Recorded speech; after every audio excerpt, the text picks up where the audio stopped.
Hey guys, Landon here. Today we're going to be talking about my first rifle build and SPRs. Let's get into it. The SPR, or a Special Purpose Rifle, also sometimes referred to as a Special Purpose Receiver, was a rifle contract created in the early 2000s to blend the role of a designated marksman rifle with a general purpose rifle for special operations in the military, specifically the Navy. This program would create the venerable Mark 12 rifle in the creation of the 77 grain Mark 262 cartridge. But we're not here to talk about any of those things, and instead, we'll be talking about how this type of rifle fits in with the modern Minuteman or prepared citizen philosophy, which is a rifle that can be used at distance accurately, but also be used in up-close encounters. This type of rifle setup is best described by Hop and Brass Facts in their SPRs in the Desert vid, which will be referenced and linked in the video here. If you haven't checked it out and this type of rifle really interests you, I'd highly recommend and watch the video to get a more in-depth look. Plus, I really enjoy those guys. Go show them some love and keep up the good work. My idea, though, is that we're trying to maximize accuracy out of a 5.56 in order to push out to farther distances without going to a 308 cartridge, and have it be an all-in package for a wider range of scenarios. So, that out of the way, let's begin with the Optic. The Optic is going to be one of the driving forces for this build, and we're going to want as much magnification as possible while also having it low enough in case of low probability shots that you might have to take up close. First or second focal plane doesn't really matter in my opinion because both have advantages and disadvantages. But if you want the reticle to stay constant, get a second focal plane. If you want the reticle to change size, get a first. Some other features we are looking for are going to be parallax adjustments and locking turrets. So for this, LPVOs are out of the question. Sure, they're good for up close and far, but most LPVOs have a give and a push. If it has a good 1x, the max magnification will suffer, and vice versa. Also, most LPVOs don't have parallax adjustments and instead have illumination. Parallax is going to be a more useful tool in order to make the target clearer to see instead of having illumination that won't be bright enough no matter how high you put it, and will either blow out the target or be too dim to go against the eye of Sauron in the sky we call the sun. So don't get hung up on if it has illumination capabilities or not. Being able to dial is also a plus, so we don't have to do Kentucky windage, which is going to make the system just more precise overall, which is one of the key points we're trying to make. So what type of scope are we looking for? These would be scopes that fall into 2 to the 10, 3 to the 18, and even maybe a 4 by 16. These will be way more useful for this rifle's use case, in my opinion. Scopes like this can have you going down a rabbit hole of reticles, of mils versus MOA. End of the day, pick one you like, learn how it works, and train with it. Because I still don't know what the hell a mil is, and is it MOA or MOA? More on reticles in a bit though. Piggyback and offset dots are optional, but for our magnification, having a true 1x option for up close isn't a bad thing, especially if night vision is something you plan on running with this system. Some other key pieces are going to be barrel, gas, and trigger. Primarily, SPRs have an 18-inch barrel and a 2-stage trigger. We want an 18-inch barrel or longer in order to get a high velocity, making a round more capable and deadly in the process. For our barrel, we want a thicker profile too. This will have less flex and all sorts of other barrel harmonics that I don't fully understand myself, but the gist is we're trying to make the barrel move less or to make it more accurate. Along with this, a rifle gas will be useful in lessening the felt recoil and helping with follow-up shots. To help even more with the follow-up shots, a 2-stage trigger comes into play. This will allow us to control our shots better by being able to feel when we are about to actually send a round. This can be done with a mil-spec trigger, but a 2-stage will just make it a little bit easier on us. So the rabbit hole begins on reticles. There are a bunch of different styles, but it comes down to 2 main types, a BDC and a Christmas tree. Let's talk about the BDC first. This is your more traditional style crosshair with steady lines. These are already calculated for a specific round and have those drops built into it. You can make your own dope, however, you just need the tools in order to do so. The other reticle is a Christmas tree, which has some holds, and then it looks like a Christmas tree, hence the name. These are the new hotness right now in the industry, for they help take out some of the guesswork, which gives you your wind holds for different distances, making you not have to dial, making them quicker, but you can do this with the BDC. Just instead of having a dot on target, you're holding in some unknown space. For the range I mainly shoot at, the farthest I can do is 250 yards, and the BDC does just fine. Don't have to dial and can hit it all day. Hold dead center, and slowly squeeze the trigger. I need to take it out farther in order to really test it though. Again, find a reticle that suits you, learn it, train with it. Don't get super hung up on your reticle selection. So with all of the guidelines kind of out of the way, let's see what I pieced together and then get into some of the accuracy. All right, so let's go talk about this SPR rifle build. As I mentioned before, it is my first rifle build because it was kind of the hype train at the time when people were building a bunch of SPRs, so I kind of joined in on the hype train. So let's go muzzle the butt and talk about this bad boy. So at the front here of the muzzle device, we have a dead air chemo adapter because I was initially going to run a dead air Sandman S, but due to recent complications in dead air, I kind of decided not to buy a dead air suppressor because a bunch of people have been having baffle strikes and having their cans kind of break on them and stuff. So going away from that, it's a 3-prong because we're trying to mitigate as much flash as we possibly can. From there, our barrel, we have a Ballistic Advantage 18-inch SPR premium barrel that is painted to match, obviously, the entire camo pattern of the rifle. It was initially just their black nitrite.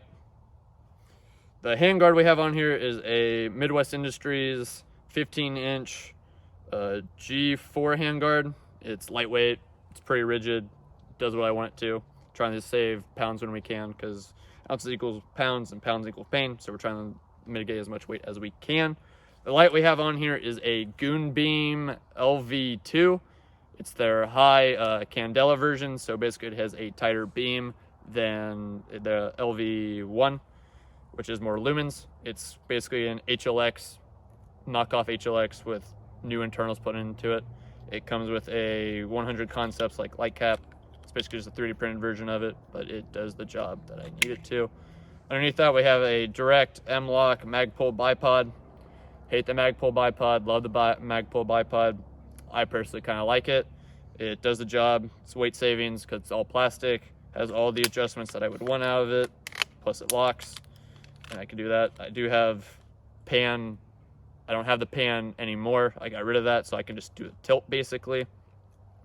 We have some, what are these? These are the Slate Black Industries M-LOK M-LOK panels. Basically just makes it where I can put my hand in like the one location every time. Do this, that, whatever else. From there, we have a piggyback system. This is a Leupold Delta Point Pro on a, it's the Mark AR 30mm ring adapter plate that is directly from Leupold themselves. It goes to their Mark AR scope mount. Again, this 30mm version because I wanted a direct mount to try out a piggyback or an offset. I went with the piggyback because after trying it on a buddy's rifle, I really liked it. And the Delta Point Pro, this is mainly for up close, so like 50 yards and in, and or night vision whenever I do eventually get night vision, for I think it's something that we should all have. The main scope we have here is a Bushnell 2.5 by 10. 8 Bushnell, all you want, I guess, but I haven't had really any issues with this. It's done good, 0 out of 100, haven't really had any issues. And as you can see from the initial little skit, at 100 yards, I could hit a spinner that's probably only about 2 inches wide. So it's doing all right. The reticle in this is just your usual like crosshair BDC.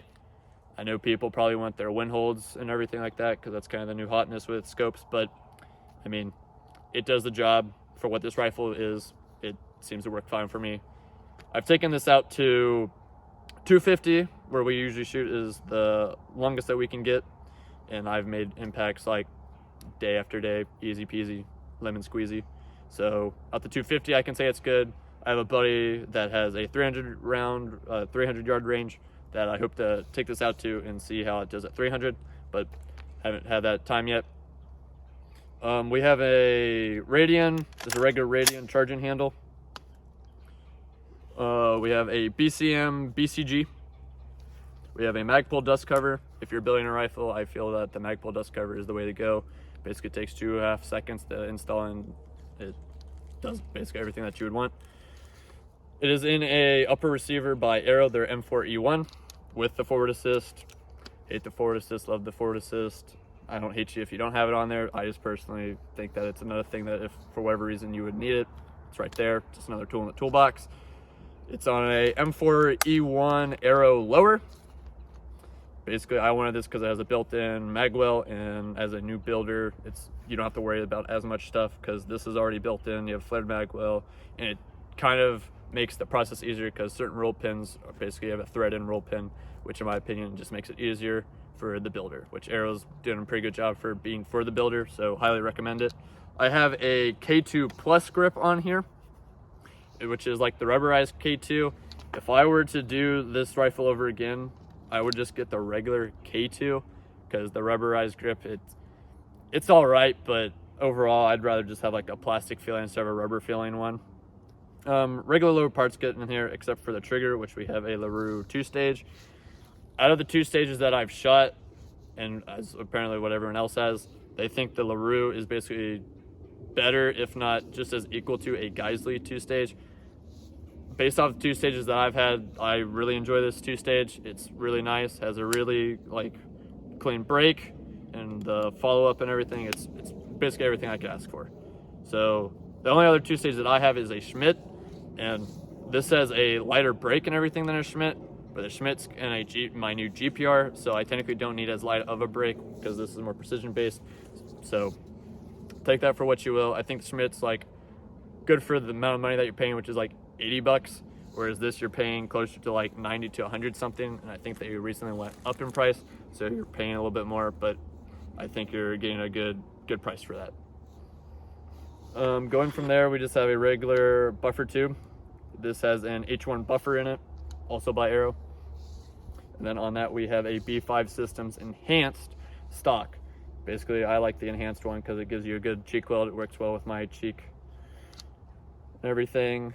Other than that, I have a makeshift pantyhose flash kill for my scope, and then I have a 100 Concepts on my Delta Point Pro, and I'm running a flatline sling. So for accuracy at 100 yards, this was all taken at 77 grain AAC Sierra Match King did the best for my barrel, making basically a dice face. The Precision Plus 77 grain, also by AAC, didn't do as good as the Sierra in my practice. Apologies for no picture here. IMI Systems did about the same as the Precision Plus, or maybe a little bit bigger grouping if I'm remembering correctly though, so this is kind of a picture to go off of. Was kind of unhappy with the IMI because I've heard really good things about the ammo. However, I blame it really entirely on me, for I know this rifle is way more accurate than me, and it could have just been an off day for me. In all honesty, I should probably redo it and see if I get any new conclusions. Overall, happy with the Ballistic Advantage barrel I have in this, and can highly recommend them as a barrel company. So that's my take on an SPR.